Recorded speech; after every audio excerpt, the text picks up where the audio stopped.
Good afternoon to you. It is 4:06, and we are live from our Kingdom Financial Group studio here at 5th and State, having the crucial conversations that Erie needs. And I'm glad to welcome back to our studio here Brian Polito, who is the Executive Director of the Erie CRIZ Authority. And Brian, good to see you. Merry Christmas. Happy holidays. Merry Christmas. Let's talk a bit about the CRIZ, and let's start with defining terms. It's the City Revitalization and Improvement Zone. Yes. And what does that mean? So it's a state program. We were fortunate enough to be authorized by the state, and it was December 30th of 2024. And what it basically does is it allows us within the zone to capture a number of different taxes that businesses are already paying. Taxes like sales tax, insurance premium tax is a big one for us, the wage taxes, both state and local, and get those funds from the state every single year and then reinvest that back into development projects across the city. Is there a city and county element of this too? Like, do these CRIZ zones also reinvest what would go into the city or in the county coffers, or no? There's a city component. So for the local taxes, which is a very small portion of our overall tax increment, we're able to capture the increase in wage taxes and the increase in the EBT tax that are being paid. So it's not like the city is going to lose any funding, but as we grow it, we're able to capture that revenue to invest in these programs. That's the whole point, is to grow the revenues and to be able to use that as locally focused investment vis-a-vis going into the great ether of the Harrisburg budget, basically. Correct. Yeah. And right away, you're looking at significant dollars for your first year. Can you talk about that? Yeah, again, we were fortunate enough to have a great partner with Erie Insurance. When we had our CRIZ awarded, they were able to change this legislation to include insurance premium taxes in the mix for the funding that we would get back. And we believe that in our first year here, with just that insurance premium tax, we're going to see an increase of between $12 to $15 million. Wow. Again, we're very excited about that. We also we have a number of different projects in the pipeline. The state's very keen on making sure that this isn't just Erie Insurance driving it. So we have a number of different projects in the pipeline. We're currently having a revenue study done. We believe just by year 5, we're going to be close to $8 million without Erie Insurance. Wow. So, where's that coming from, do you think? It's coming from some of the projects and the projected growth across the city. We have a couple projects right now that are generating over $1 million in increment every year. So as we start to build these projects out and they come online, it'll really increase that funding. Now, with the state level, we are capped at that $15 million, right. But again, it's important to make sure that we have a good mix in that revenue base. All right, let's talk geographically, kind of general areas for the CRIZ. And because there's a limit to the volume, but you're allowed to put it anywhere that the authority assigns or that the city assigns? How does that work? That the authority assigns. Okay. It's limited to 130 acres. 130. There was a public process to determine what parcels would be in the zone. Again, they all have to be in the city. But we went through and really identified areas that need development. One of the biggest sections of our map is the Bayfront. That's 38 acres. That's almost a third of our total allocation of acreage, so we're looking to develop that. We also were able to get a number of parcels here on State Street, up by the Civic Arena, different areas that we know development is slated to happen or needs to happen. No, okay. So, can you talk about like what kind of projects that might look like that would be by the arena? I know they have some open green space. They want to want to develop some of that. Okay. To make it more of a attractive venue for before and after events. So okay. it's really shaping up that Erie Events is going to be one of our biggest partners. They have a lot of different ideas and projects in the pipeline. We've partnered with them already on one project. Obviously, they have some property down at the Bayfront that they want to activate. So we're going to be working with them a lot over the next several years. So, okay, so let's take that as a case study. Erie Events wants to build something or develop something, let's say in front of Erie Insurance Arena, because there's a lot of green space there. How's that capital stack play out for that project, Brian? Everyone is a little different. Is it really? Yeah, so you don't have any rules that are guiding you on that? There's a limit. We for every $5 of CRIZ funding that goes in, okay, $1 has to be contributed by the local. But gotta love that. Our board really wants to be the last stop. So they want to see these developers, nonprofit, government, and private developers go out and build that capital stack. They want to look at, borrowing. Can the project handle debt service? Are there any other grants out there that the developers could find to do that? Can there be some equity contribution into that? So we want them to come to us after they have built that out, and we want to fund the gap. And that's really what the CRIZ is intended to do, is fill those gaps and make these projects a reality. But you're willing to do 80%, right? Am I getting that right? You're doing $5 for every dollar that they spend. Yeah. So that's a big gap. We've only done one at that level. Yeah. Most of the nonprofits and governmental entities were the highest we've gone is about 50%. For the developers, it's much lower because again, we expect those private developments to be profitable projects. They're going to generate a lot of tax increment. So typically the percentage that CRIZ is contributing into that is 12 to 15% range. Is that right? Yes. Okay. That's highly interesting. So basically, even though you do have to, spend that 12, you're saying 12 to 15 million, you're able to spread it. You're really able to get like a 8x. Yes. As opposed to what we would originally think would be, you're getting a 0.2x of this, right? That you're putting in 80, they're putting in 20. Yeah. You're actually flipping it on its head. Right. And the other, right now, just to give you an example, I have 13 funding requests. It's a mix. Right now there's 4 nonprofit requests in there, 3 governmental entities, and the rest are private development. The total funding requests right now are $69 million. That'll equate to $233 million in construction across the city. And that's 1 year. That's right now. 1 year. That's incredible. Now we have some money. work to do to finance all of those. Right. And we're working on that right now with our budget being limited to $15 million a year. And not all of them are across the finish line. Right now we have 5 that have been approved by the authority that are down at the state for review. But we do anticipate, looking at this and doing some financing in early 2026 to fund the first round, which we believe is going to be somewhere around $45 million. Okay, this is another kind of a curveball that when we first started talking about CRIZ, we didn't realize that you can leverage that tax increment that you pretty much know is coming every year to build, to really build as equity in a loan fund, basically. And that's what really you need to think about it as an annuity. So it's this CRIZ Authority is going to be around for the next 30 years. Yeah. The $15 million cap that's only on the state revenue has a cost of living increase in it. So you're going to have that $15+ million every year for the next 30 years to fund projects. And over the life, if you do just a straight average cost of living increase, we're looking at about $750 million to invest in the city. That is just, these are kinds of numbers that make your eyes pop out. They really are. Yeah, it's exciting. It's wow.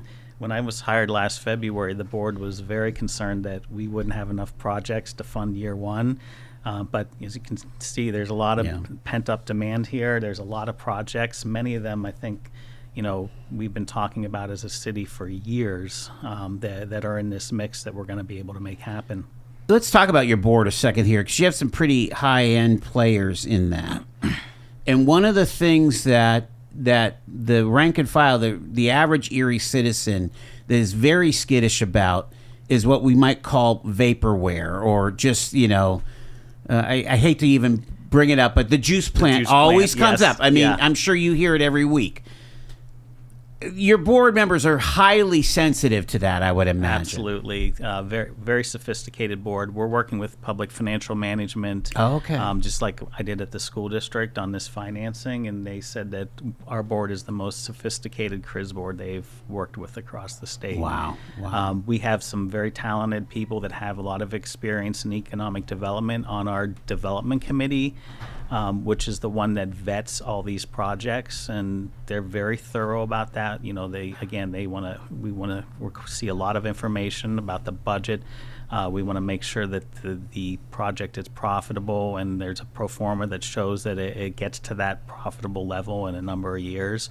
Often we're looking at the underwriting information that, especially for the private developers, that the banks have asked for. So we're basically underwriting these projects before we're moving them to recommendation for the full board.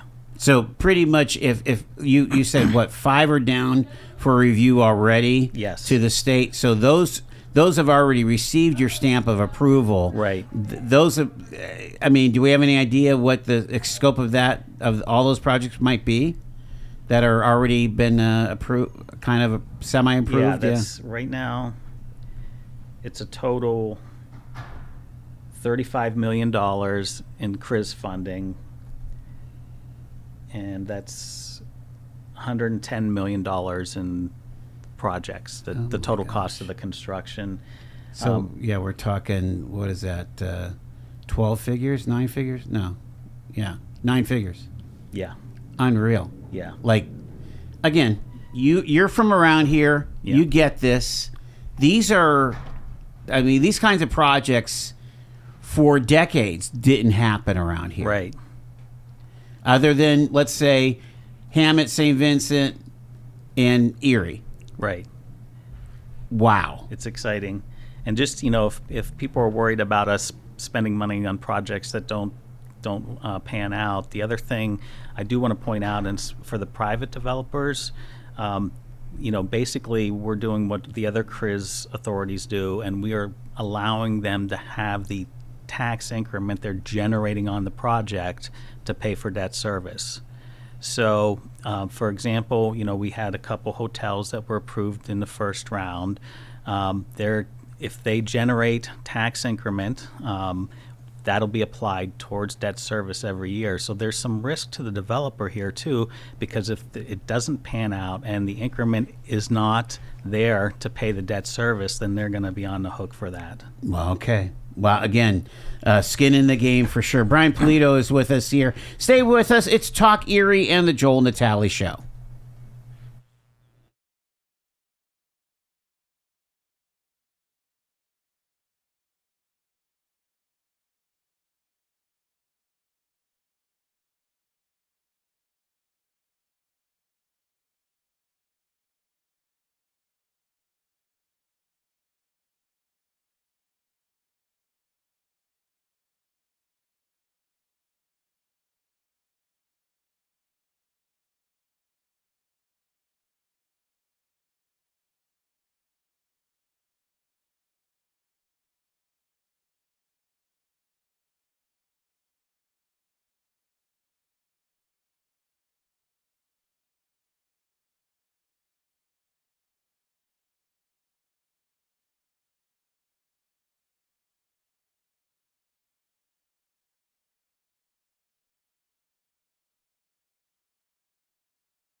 We're trying to, as best as we can on the radio, give you an idea of the game-changing possibilities that come with the CRIZ, which is the City Revitalization and Improvement Zone. Brian Polito is with us. He's the executive director for the CRIZ Authority.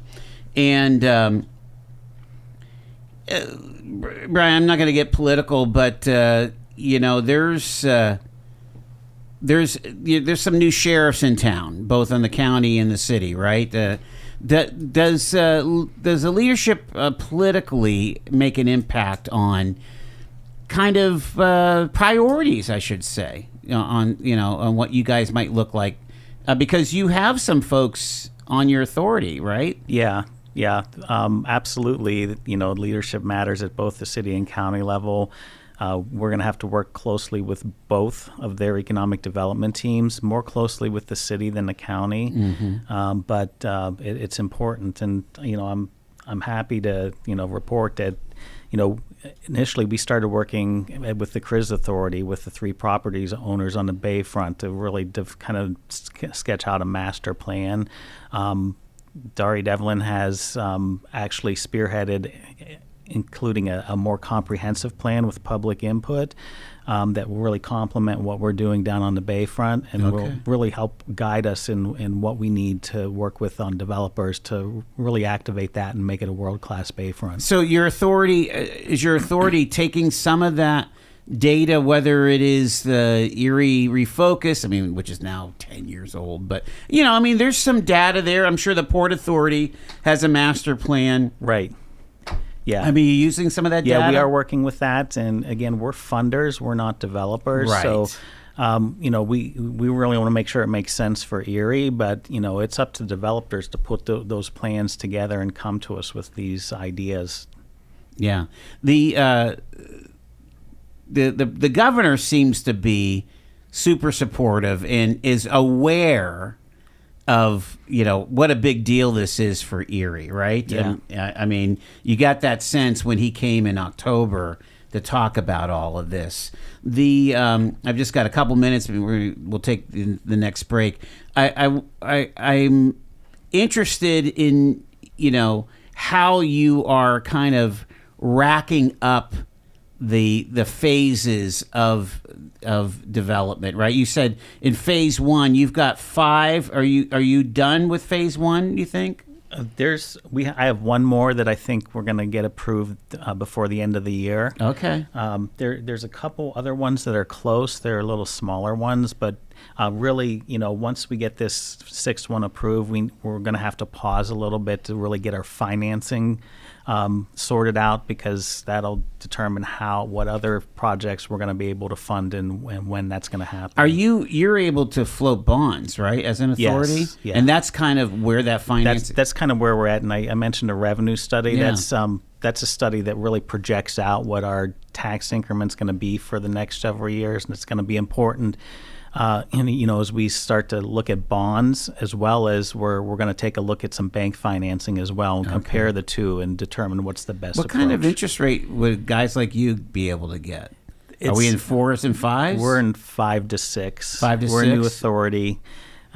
So it's going to be a little higher for us, but still better than what a typical private developer will get. And that's why we're really looking at that bond issue, because if we can get a better rate and lend out to these developers, then in the long run there's going to be less money spent on interest and more available to fund projects. Amazing. When I'm interested in definitions here. When you say what's a small project and a large project, is a small project like under $5 million, under $10 million? I've got under $5 million. I've got 6 projects.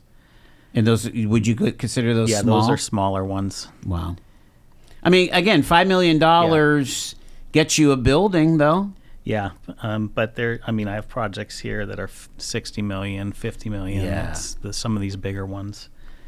Yeah. Again, when you're talking about a big commercial multi-story, I'm looking across the street. I think that was $55 million. That building. Right. And those are the projects too that really create that tax increment that we're looking for too. That ultimately that's what we want to see, is that come back on the books, and in the long run, that's going to support both the city and the school district's budget. We've got to take the break, but when we get back, I want to talk about some of the things that have been in the news to see what kind of impact that the CRIZ can make, whether it's like Ironworks Square. My understanding is that took between 7 and 9 pieces of capital to make that stack work. I mean lots of different sources where and I would imagine that's in the CRIZ, and then also like some of these some of these neighborhoods. I mean, are neighborhoods involved with the CRIZ? Are we only talking about commercial, or can we talk about residential too? That's all coming up here on the Joel Natale Show. So stay with us. Brian Polito is with us here. We invite you to get a hold of us. My email is joel@talkerie.com. We're also available on Facebook, where we're streaming live right now at facebook.com/Talk Erie, on X @Talk Erie, and @Joel Natale. Back after the news.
Having the crucial conversations that Erie needs. It's the Joel Natale Show. We're live from our Kingdom Financial Group studio, also live on YouTube and on Facebook. Brian Polito is with us from the Erie CRIZ Authority, City Revitalization and Improvement Zone. And Brian, again, anytime we talk to you, my head explodes because of the opportunity. Because when you think about it, again, you know this better than anybody. Erie's thorn, was always the lack of access to capital. Right. And what this is doing is addressing that head on. Yeah, it's I don't think it's unique to mid-sized cities in Pennsylvania, but it's really hard for these projects to pencil out for developers. The economics just do not work. And that's where the CRIZ is such a powerful tool, because we can come in and fill those gaps and make those projects work and get them off the ground. It's all about things penciling out. Again, if you were building a project and just take any of them that's on your portfolio and you build it in a Charlotte or a Nashville, the immediate value of the property increases, right? It doesn't do that here. You build a $50 million building and it gets appraised at $9 million. Right. It doesn't work. Doesn't work. Yeah. And we might be getting better, but we're not there just yet. Right. I want to ask you about some places that have been in the news, and number one is the zoo. Again, I think there was actually members of the zoo staff and authority asking city council or asking the authority to be added to the CRIZ footprint. What's the status of that? So we have right now placeholder parcels for places like the zoo. It's about 36 of our total acres.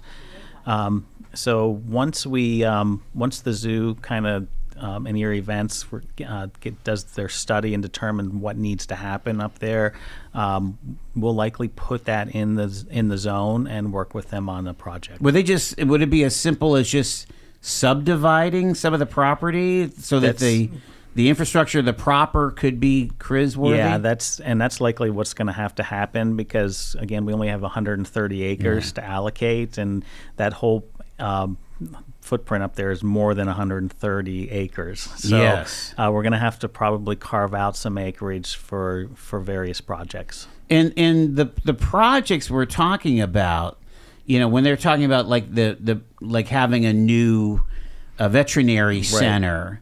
Perfect project for the CRIZ. Okay, so that comes yes. that comes under your purview. Explain why. Well, it's something that's going to help out the whole community. With Erie Events involved, that's a governmental entity, so we're not as restricted on the tax increment side. We're able to give them grants to make these things happen. Okay, so you're not necessarily looking for a revenue side on the other end of that. Right. That's correct. Because basically this is a grant. I mean, they need to build a $10 million veterinary center, and they have no capital to do that right now. Right. You could provide the capital. Yes. Talk about the neighborhoods, because I don't know. Do you have any footprints in neighborhoods? We have these. Many of the parcels on Parade Street that Eastside Renaissance is working on. They have a couple projects in our pipeline where we haven't gotten to the point where they're ready for approval yet, but I'm hoping to get those across the finish line. We do have all the community centers across the city also in the CRIZ. So there's some opportunities there to work with those neighborhoods. Also, in the placeholder parcels, we set aside some specifically for neighborhood development. So we're looking to use a portion of those 36 acres once a project becomes available to move those acres into the zone and work on. What would that look like? Again, what's allowed, and what kind of increments would you be looking in those kinds of situations? It's hard to say. Again, every project's a little different. With Eastside Renaissance, for example, they're, again, a nonprofit entity, which gives us more flexibility to just provide funding. We're not allowed to do strictly residential development, but we are allowed to do mixed use. So, if the right project comes along and, if it's a private developer, again, the increment has to work out to fund it. But if it comes along, then that's something we'll likely need to do. I know Erie Events just finished a study. I believe we're short 6,000 housing units across the city of Erie, so it's a big need here in the city. And Erie Events did that study?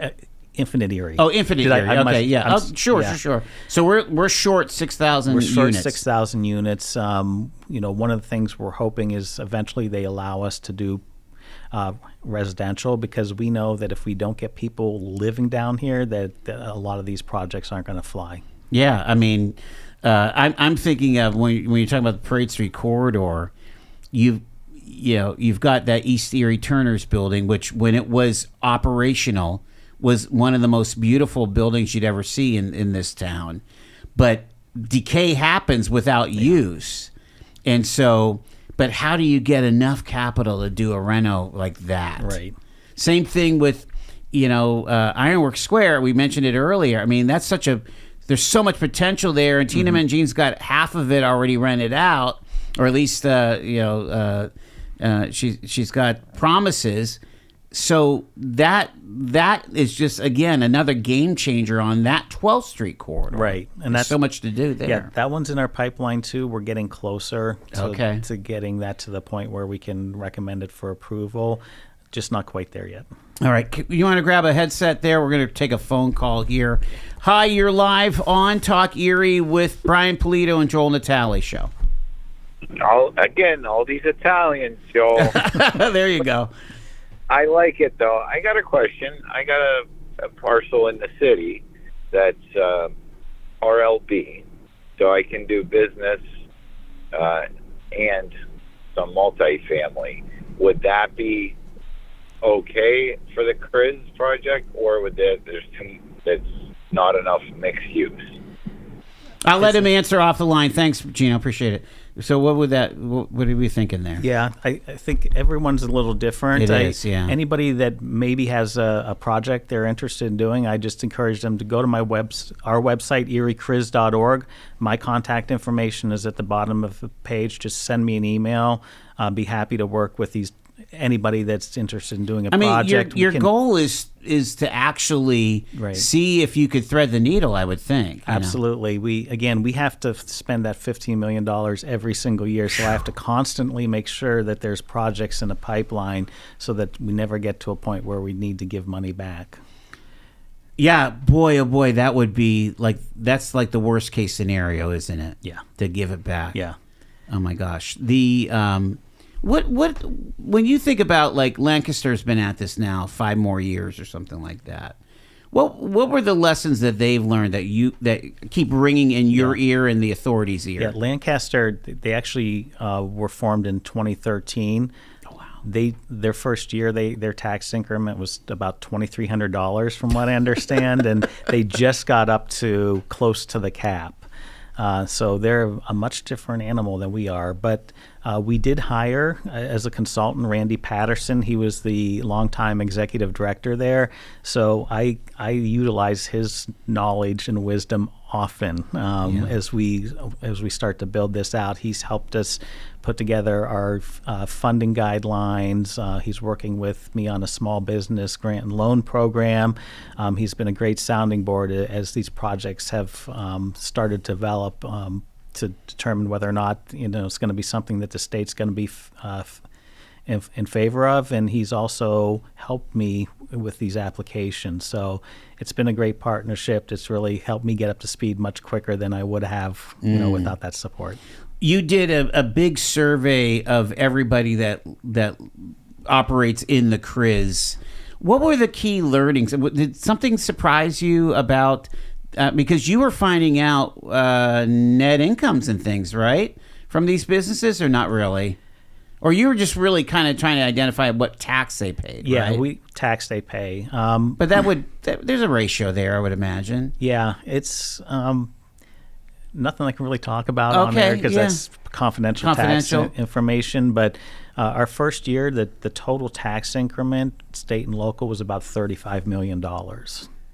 So it's going to grow from there, and that's, we have the 130 acres. I think there's about 232 parcels with somewhere around 130 total businesses. Okay. So wow.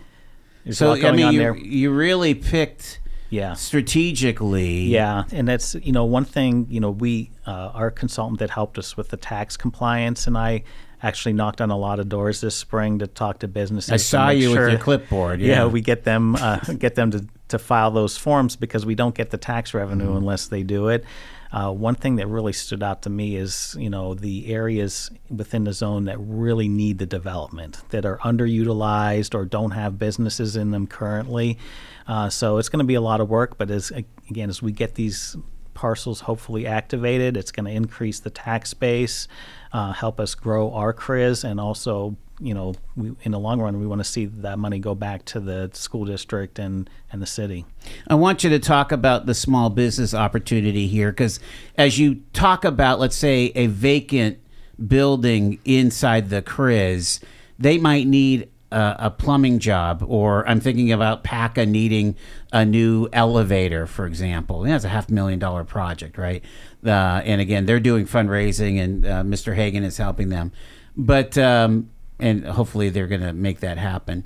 But I don't know, the cell block, or just any number of businesses, they could use electrical. They might need a roof. They might. Is there a way that the CRIZ can be a part of the solution there? Yeah, I'm hoping, I did mention that small business grant loan fund, hoping to have that approved by the state, hopefully early 2026. We just have to send the guidelines down to them and have it approved. And once they approve it, we can move ahead without going back to them for every project.